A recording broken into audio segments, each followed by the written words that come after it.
સિતારના તાર છેડીને કલા રસિકોને મંત્રમુગ્ધ કરનાર પ્રખ્યાત સિતારવાદક અને સપ્તકના ટ્રસ્ટી મંજુબેન મહેતાનું જેફએ નિધન થયું છે. મંજુબેન મહેતાએ મોટા ભાઈ શશી મોહન ભટ્ટ પાસેથી સિતારની તાલીમ લીધી હતી.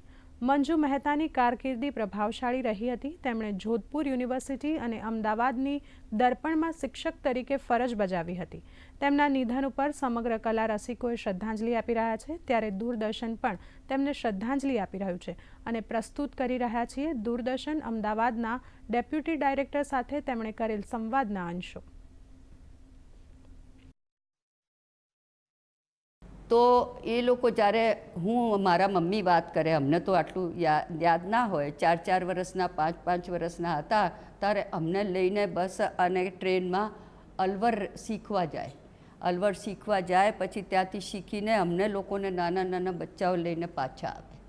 અમે ત્યાં એ શીખતા હોય. હજુ થોડી સ્મૃતિ છે કે ત્યાં બધા બહુ બગીચાઓ હતા અને અમે લોકો તમારે રમતા હોઈએ અને એ ત્યાં શીખતા હોય.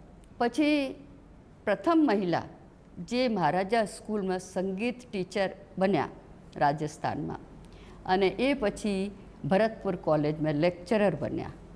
વિચાર કરો કે જેમને શોખ એટલું ઘરમાં એ નહીં, પણ એમને મારા ફાધરને એટલો શોખ હતો. તો અમે નાનપણથી અમારા મમ્મી પપ્પાને જોઈને મને બહુ શોખ લાગ્યો.